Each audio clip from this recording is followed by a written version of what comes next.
Bán cái lít đây. Thôi. Cái này bán giá cả như nào bán? Cái này tính theo giá mua sắp vậy thôi. 500 thôi. 500. Nhé. Cái cổng nhà Tết này nó có cái con gà nó ôm cả ấy. Rồi lấy lên luôn không? Tiền tí. Hôm nay mua đồng chí kia nha, hôm nay ông kia ở nhà.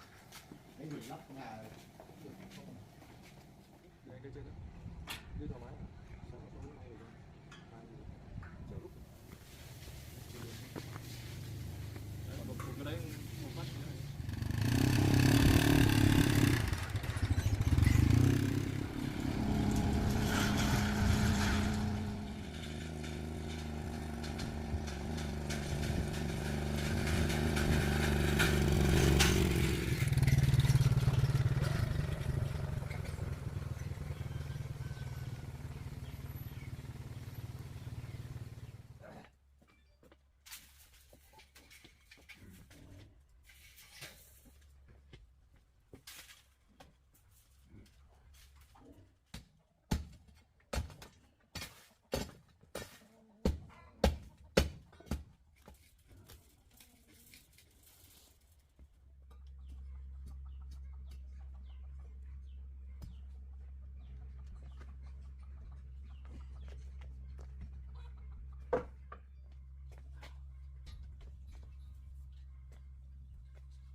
Ok.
trong khi dọn dọn xong rồi ra dọn bàn ghế này, cái bàn ghế tấm chén lau qua bộ nó dọn nữa là bị những cái đồ tan những cái kia ra mình bị chết dưới mình là phải gọn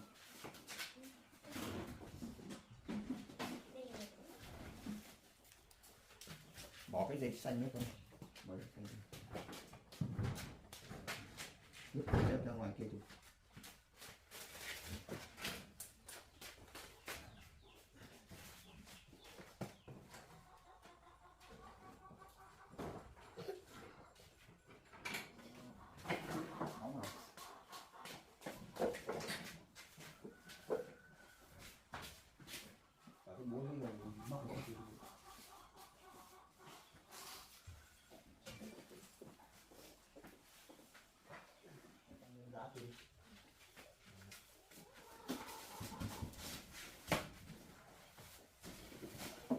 Cái này xong là con lâu ghế lâu ấy dọn những bàn ghế thì nhá bố với em Thảo đi xem mua chú ở nhà lâu không dọn nữa không được nhịp kinh nhá, thế mà người thử người cái nhá.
Nhiều hoa bánh ngải này trước đây em có mấy lượt rồi.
Kia được cái mấy cái bầu kia thì mình lại trồng cái cây an kia, cái này mình đặt lên được.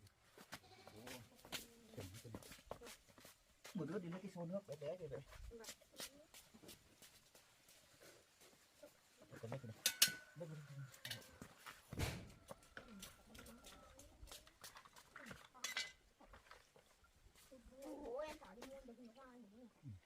tiếp.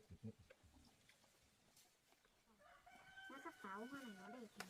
Hoa sắc pháo. Thơm thế là bố hoa sắc pháo ấy. Hoa này nó cũng thơm. Cái thân này cao này, hoa sắc pháo không này đâu. Thơm.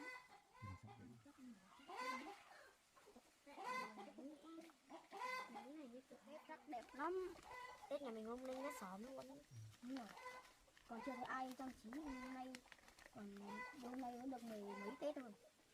Sắp Tết rồi. Trang trí chứ.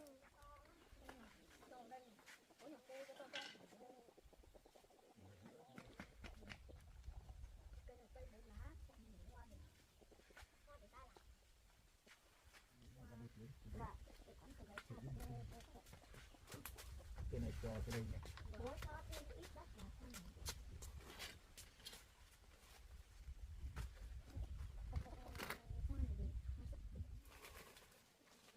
Đây là không cần cái này rất tầm. Canh mương. Hoa cần nướng hoa này đẹp hết.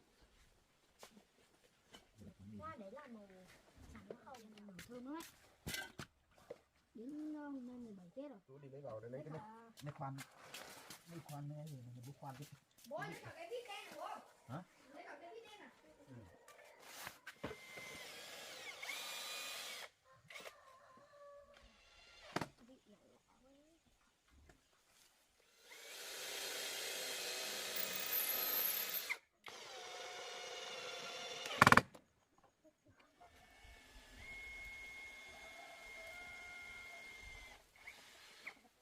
Bố bê hoa nhá. Con thích đặt ở đâu đặt đi. Kiểu nào này. Chỉ hoa sắc pháo.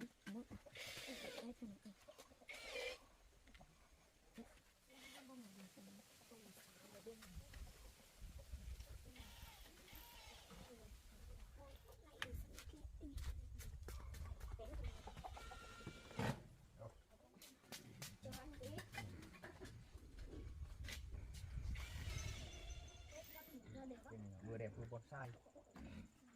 Hoa bỏng này nó sắp nở tới Tết Này, rồi. cái này đẹp, mấy hôm nữa khoảng tầm đúng ngày Tết nó mới đẹp. 29-30 là Sáng cái này tưới thì xong rồi.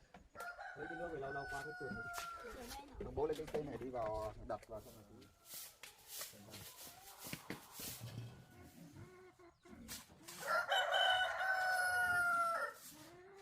một 12 ấy, 12 là cái con cô giáo.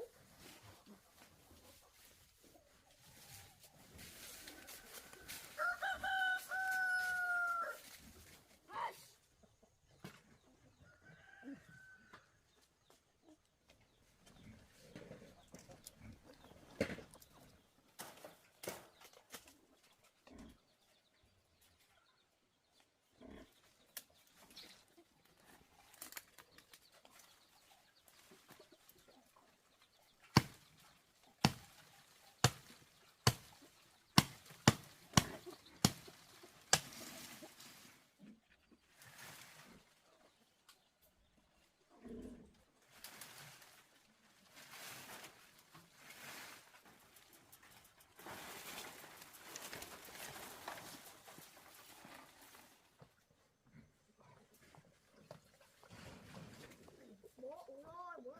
Đây cây to đấy. Đó nó mới đẹp. Bố ơi, bây giờ bao giờ mẹ mới về? Mẹ chắc mai qua khi gọi điện về chắc mai mới được nghỉ. Phải liên hoan công ty công tụng mới được đấy. Xin thanh toán tiền được. Yêu cầu bố lớp sang này. Bạc. Con thấy lâu luôn đấy. Lâu. Con thủ ra chút. Lâu cho lâu đặt cái này. Lâu chú cười. Lâu được chưa để bố đặt tốt nhá.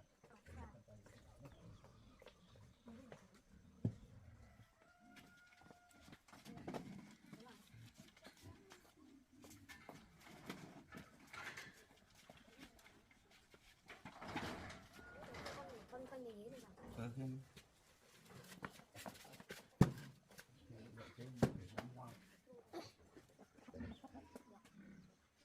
Này à, bố lấy bóng ngay sáng nay bố đưa cho chú cất cho cuốn đây bông bé thôi.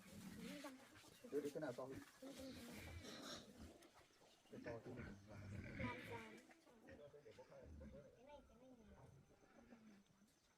Một đứa quét dọn này, dọn dần đi xong là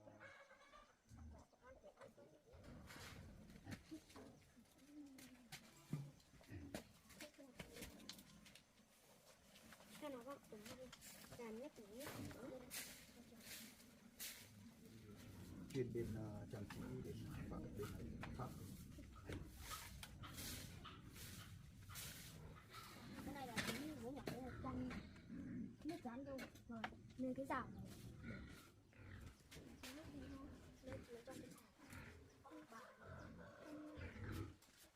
cái này dài cái này phải ngang cao đi cho trồng lấy củ. Ủa chắc để bấm nhiều bố nhỉ? Bố ơi bây giờ bố đi theo cái hàng rào nữa là bắt tết rồi nhưng mà cái này phải nhờ đừng mua nữa. Đồ ngố này. Trời ơi sắp xong rồi. Đấy được rồi bố nhỉ? Đẹp quá. Được không? Đó.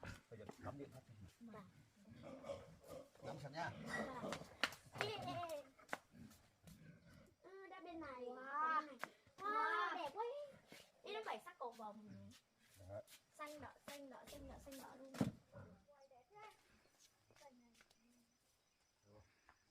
Bố cắm máy nhá. Đứa cắm cơm cắm máy nhá. Bố chân lợn. Không túi.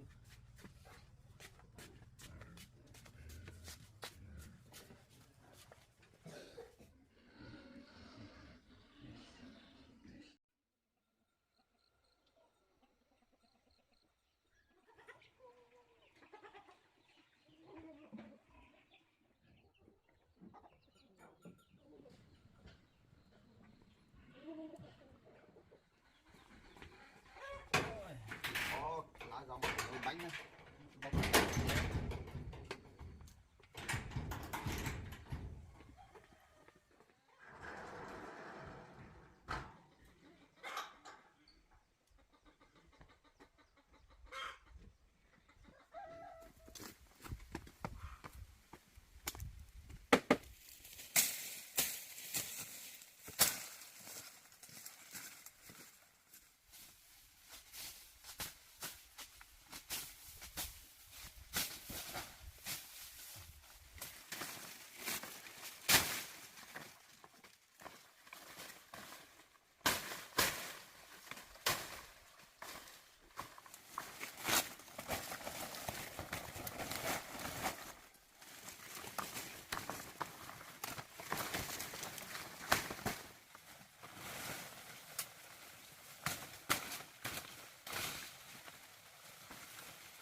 Rồi, đủ gói bánh rồi. Giờ còn đi kiếm cái củi nữa thôi. Để chị phụ ra.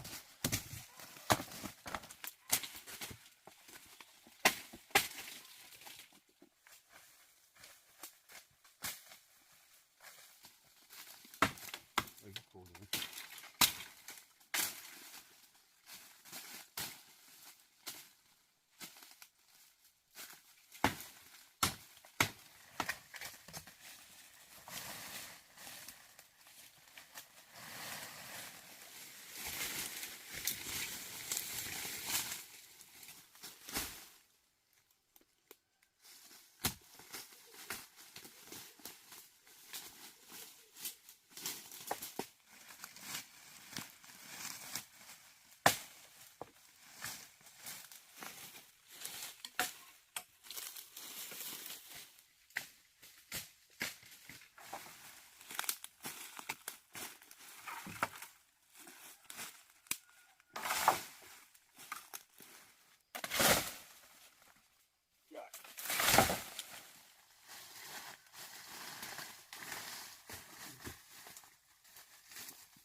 thảo Con sắp tới xong rồi. nó bố mua đèn đấy đấy cất đấy xong là áo về phụ bố rưới cái này mà đấy xuống làm nay 30 Tết rồi đấy làm kia hết gói bánh gói đấy, bánh Được rồi.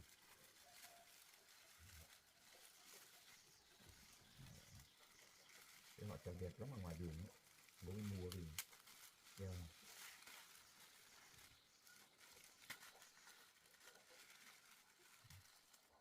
có cái một cái dây rồi. Có cái ở kia lúc này con tìm là chẳng thấy.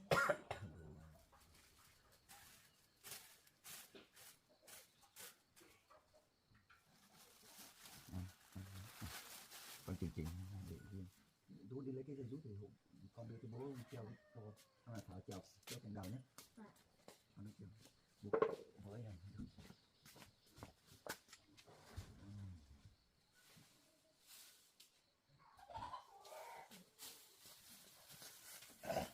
đưa cái này bố đặt đây.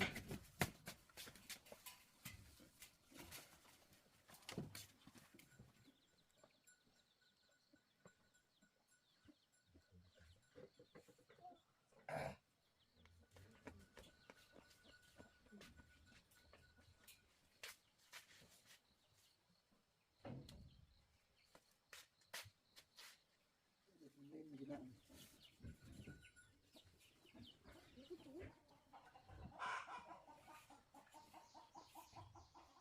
Bố chắc con lên mẹ về mẹ thấy bố con mình làm như thế chắc mẹ vui lắm ấy.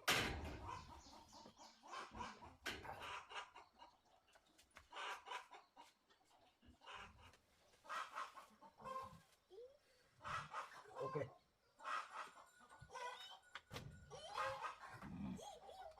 Chạm hóa vâng. Bây giờ hai anh em dọn dẹp này nhé. Bố lấy cái cây, đi lấy cái cây về làm cái cột cờ nhé. Trong lòng. Lấy trên làm cái nêu mẹ sắp về, chú mẹ về làm hộ mẹ thì lâu lá nó mới xong gói bánh. Để con giao cho bố. Cho thảo cân nó xong lấy cái cờ về đây cho bố.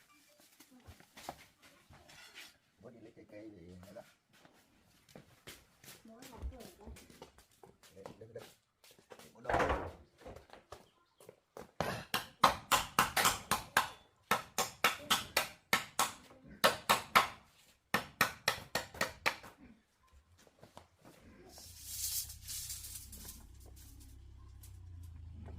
Mẹ về. Mẹ về đấy. Mẹ về. Đấy là đây.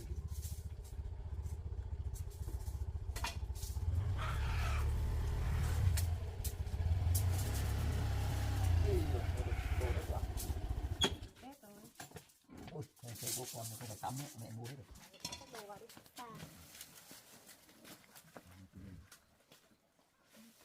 Mẹ mua bánh kẹo, mua quần áo cho con anh Tú làm giày cho bố này. Bố. Mẹ mua quần áo nhiều ấy. Anh Tú ơi, mẹ mua nhiều quần áo đẹp lắm.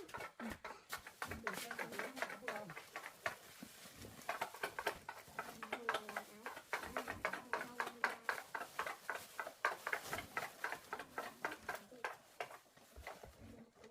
Mẹ có mua cái gì cho bố không? Có. Mẹ mua giày cho bố. Bố ơi. Ừ. Mẹ mua giày cho bố này đẹp lắm. Đấy cái nào? Rồi thôi. Ôi, đẹp, được đây. Mua đầy đủ hết rồi, mua cả gạo nếp. Đấy, cả đôi là mất chân. Không hưởng. Cái này như này cái này có tiền lắm. Có bổ. Lạc đà có nhiều cơ. Đúng à? Được mà. Cũng được. Con nhà trang trí đẹp không nhỉ? Chuẩn bị Tết đến đâu à? Mẹ mua đồ này, mẹ mua gạo nếp đấy. Mua gạo mua ấy chứ. Lá ông nào lấy rồi, cái củi lấy rồi. Tí mà gói được luôn lấy lá này có. Không có luôn. Các đồ này mẹ đi sau Cái đồ ở đấy cũng cầm cái cá cơ về cho bố. Cái này để gói bánh ngay muộn.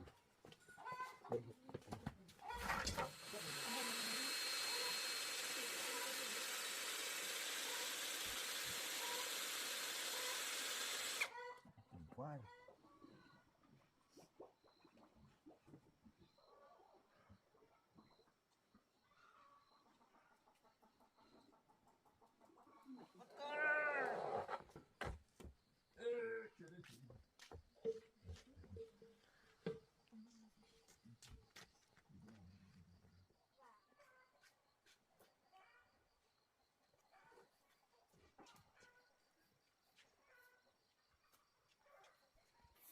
giải chiếu xong chưa? Không giải không rồi. Trong này chọc lá con rí ăn thì lâu rồi không nữa.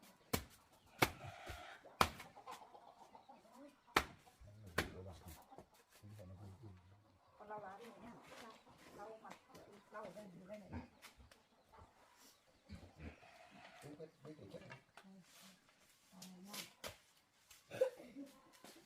Cái còn lau mặt lâu này.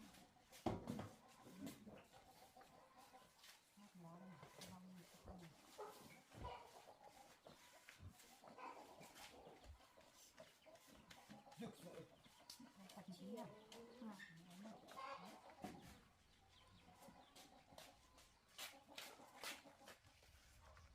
Chú đi vào hộ em lau lá đi. Vâng. Đây ra.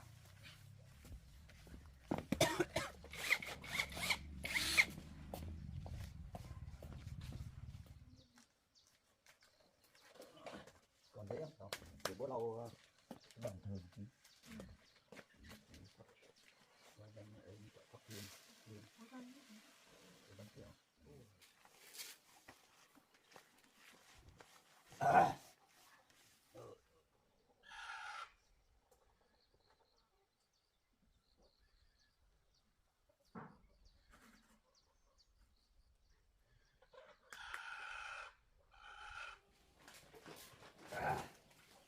Lau xong chưa? Được rồi mẹ ạ. Bị gói nào? Mẹ ơi, con xong rồi. Con xong.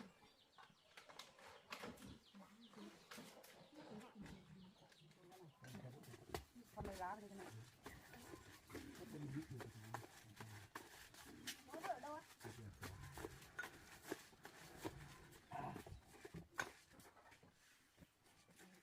Nhìn mẹ này. Đây. Quay đầu đi. Một cái quay đầu. Mà xin cho gạo, không được cho đỗ. Rồi, cho gạo trước này. Đấy, gạo rồi. Thế sẽ là một cái bánh, tự là một cái bánh cho mình. Đặt ngược lại một cái là kiểu. Cho đỗ này.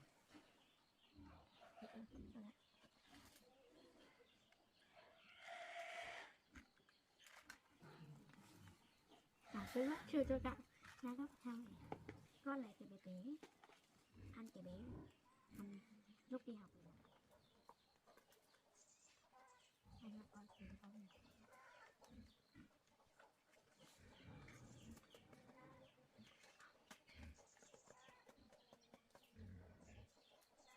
Con bó thật nha, tí rách lá nha.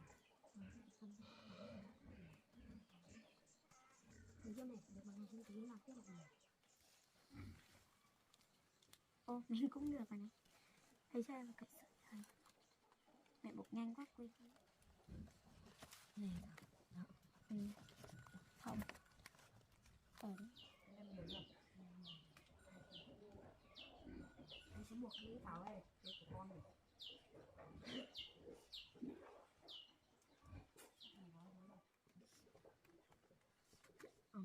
Như thế. Nhưng mà em cứ rất xấu. Đâu, cái này là cái cuối cùng của mẹ cũng 3 cái.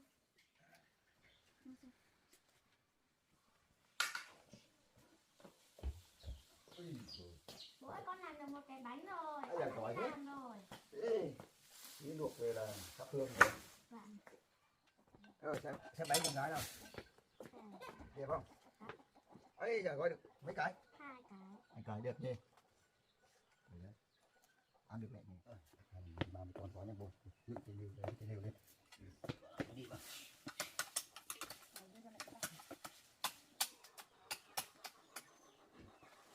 Gạo này, xong là cho đỗ nhiều một chút.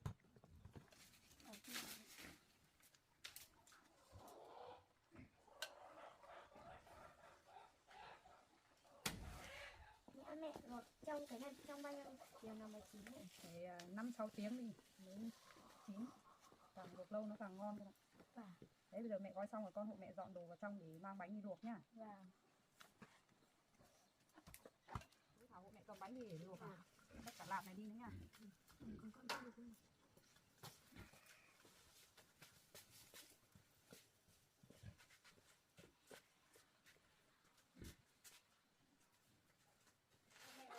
Đổ nồi cho bánh vào nồi nhá. Tú nhóm bếp cho mẹ đi.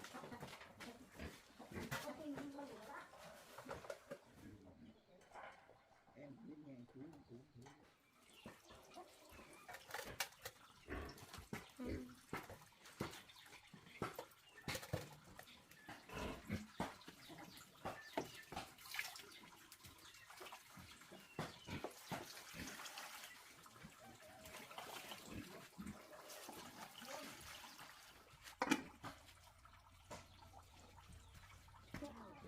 đây này.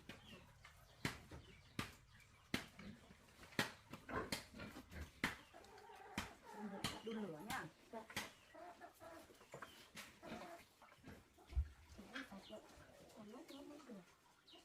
Lâu ấy con ạ. Để đến chiều đi. Đấy, chín rồi bánh cho mẹ nhá.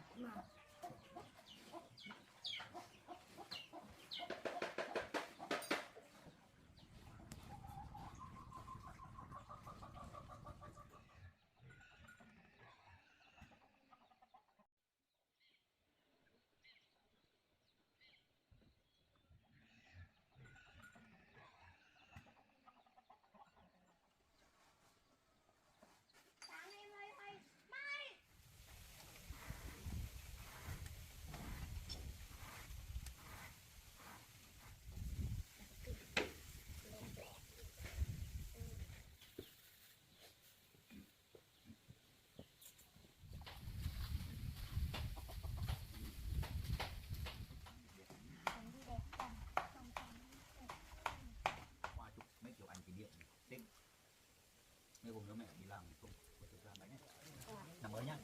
Tôi còn thống nhất đấy, mất bánh này. Chạy. Có người cái nhỉ. Mẹ yêu. Ăn lúc xong rồi tí đi chơi nhỉ, đi chụp ảnh nắng nắng ấm này đi xem có vườn hoa. Mai mẹ đi làm không có chụp ảnh nào Tết. Xem có hội chỗ nào. Còn ăn bánh kẹo không? Con đi đấy, quần áo đi, mặc quần áo đi.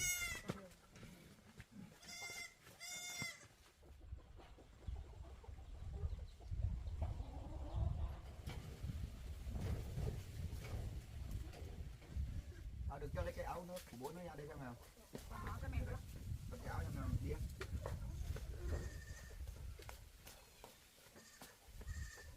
Chỉnh lại cái tóc lại. Đây ngồi đây Này, ngồi buộc lại tóc lại nhá.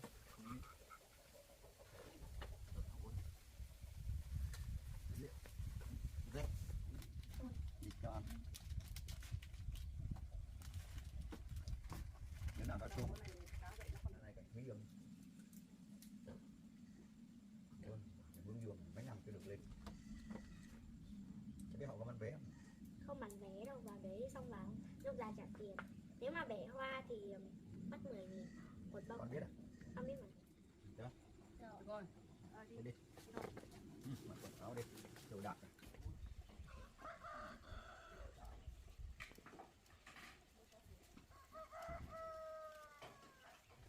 Tháo đi cho mẹ nhá. Cho bố nhá.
Xem hội nghị vào. Chưa tiết ai đây không? Cháu có chưa? Có tiền.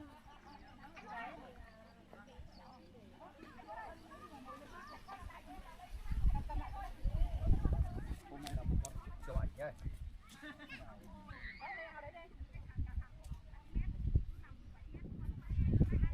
Ui, rồi vườn hoa này đẹp nhỉ. Hoa này là hoa gì đây? Cái này có người yêu tặng người yêu đẹp đấy. Cái kiểu có gai gai như này đấy. Hoa này hoa gì? Cái này lại phọc khác nhờ. Cái này đẹp đấy.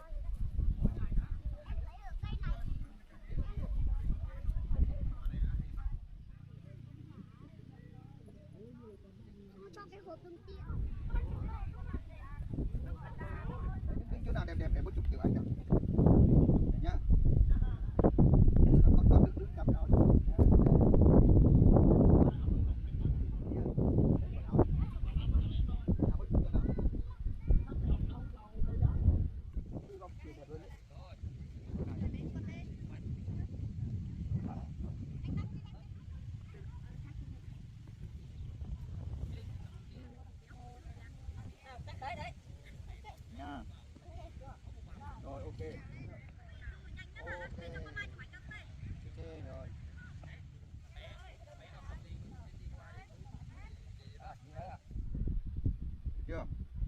nha.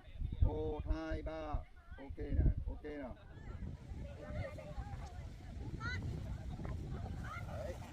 Ôi, để con cô con gái to dùng thế nhờ.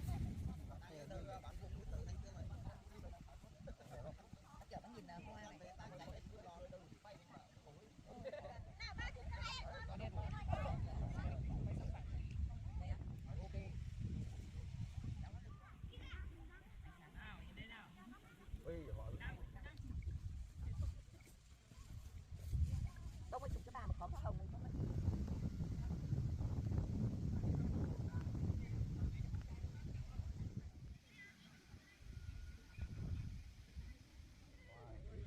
Đấy, chọn cảnh hoa nhá. Rồi, 1, 2, 3. 1, 2, 3. Mình vừa được, anh vừa được. 1, 2, 3 nào. Nào. Đẹp nào. Hoa đẹp. Tươi đẹp nào. Rồi, ok nào. Khi con chụp cái hoa này.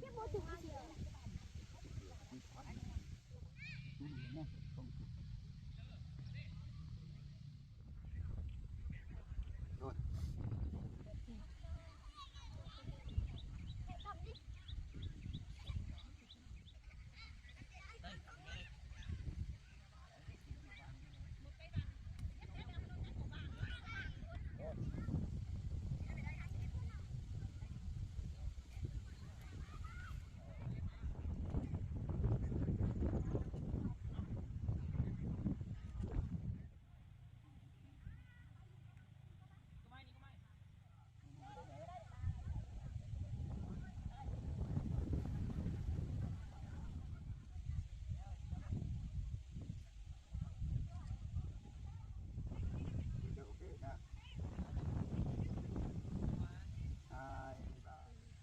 Ok đúng rồi, đẹp quá rồi.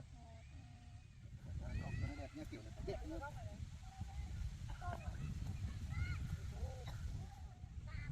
Hay tấm nào để cái nào xấu này.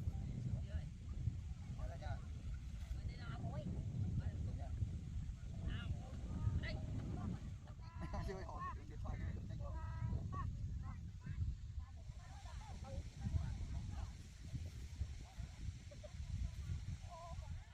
Bây giờ mình lên vườn kia đây, đi xem vườn khác. Vườn dâu tây nhỉ? Đi lên vườn nó canh sơ. Vườn cây nó có.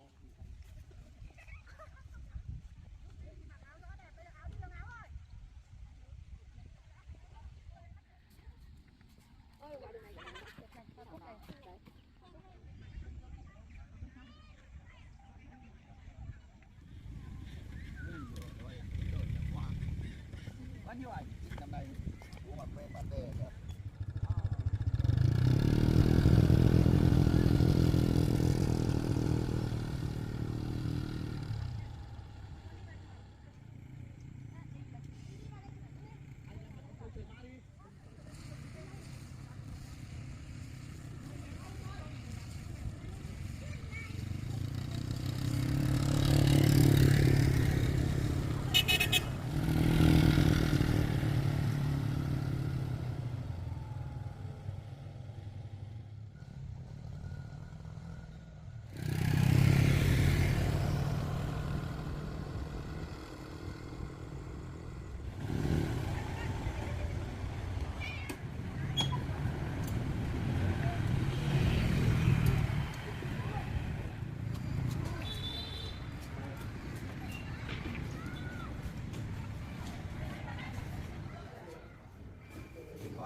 gạo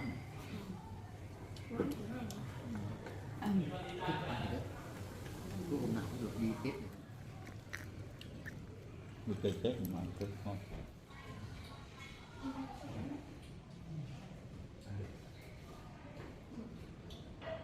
Đi Tết mà này đồ đấy Tây Tây đen Tây gì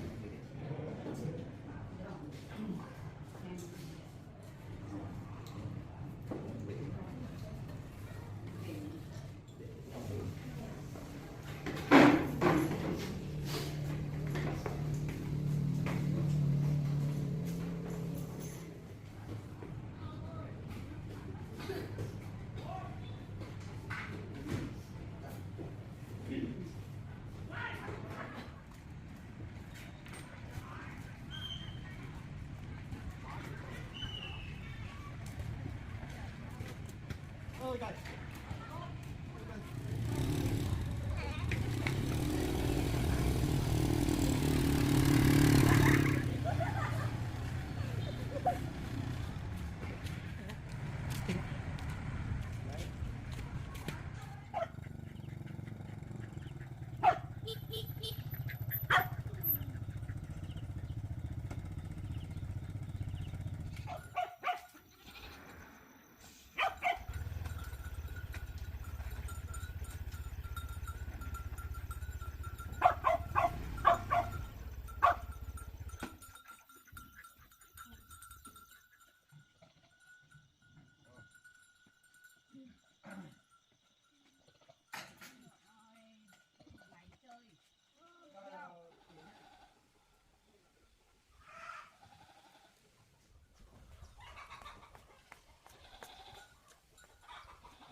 Vào đây ngồi ăn kẹo.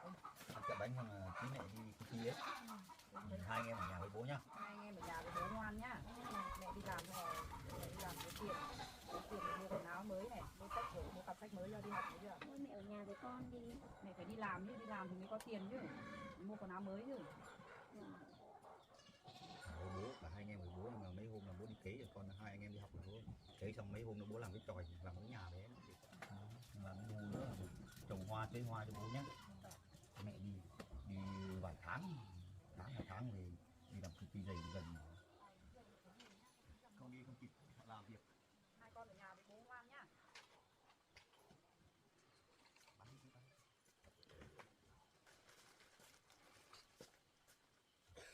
Nhà ngoan đấy, hôm nữa mẹ lại về nhá.